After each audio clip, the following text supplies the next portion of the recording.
In the charged atmosphere at this time around the role of Muslims in America comes what is billed as the first major exhibition in the United States on the Quran. Jeffrey Brown reports. This is one of the great highlights of the exhibition. It's a Quran from the early 14th century, from about 1330, signed by a great master called... Signed. Yeah. A holy book as a work of art. The Quran, sacred to some 1.6 billion Muslims around the world. A new exhibition at the Smithsonian Institution's Sackler Gallery in Washington, D.C. presents 68 of the most important and exquisite Qurans ever produced. Dating from the late 7th to early 17th centuries, they come from many parts of the Islamic world and are part of the collection of the Museum of Turkish and Islamic Arts in Istanbul. That's where Sackler chief curator Masumeh Farhad first saw them.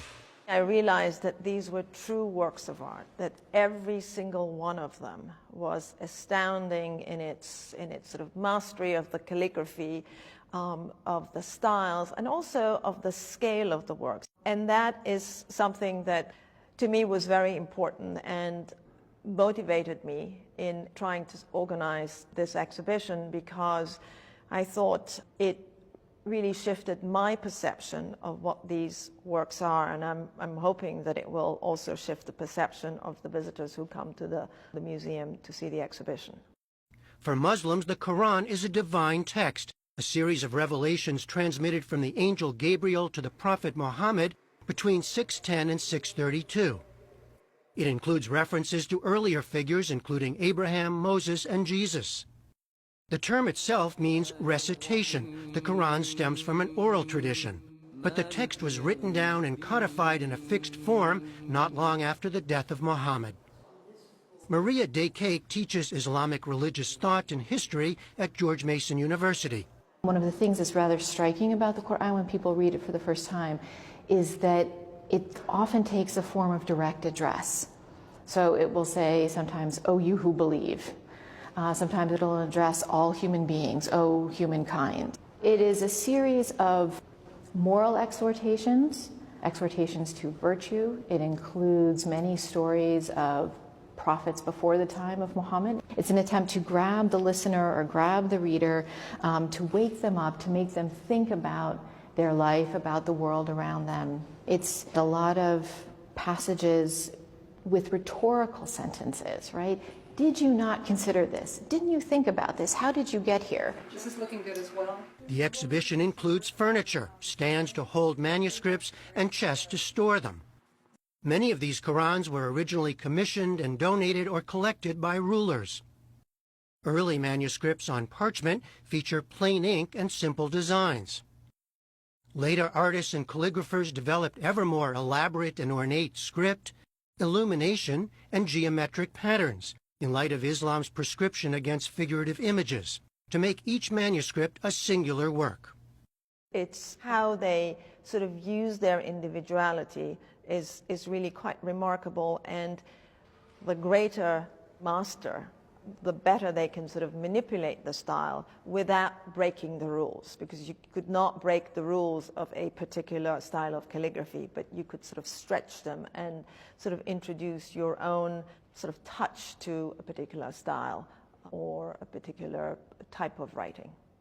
Some of these masters are well known to scholars, like the maker of this Quran, Abdullah Sarafi, who spent most of his life in Tabriz in northwestern Iran.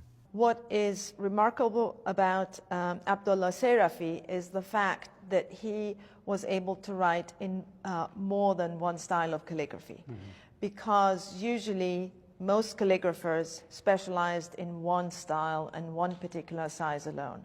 It was clearly a Quran that was meant for display. It is so lavish in its use of both illumination, in terms of that sort of very rich black ink, the fact that every gold line is outlined in black. I mean, this is a visual feast and is supposed to be viewed and looked at. So it was meant as a display copy.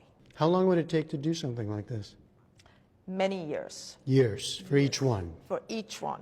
Even amid a highly contentious and politicized atmosphere today concerning Muslims in America, the curators say this exhibition was long in the works and the timing is coincidental.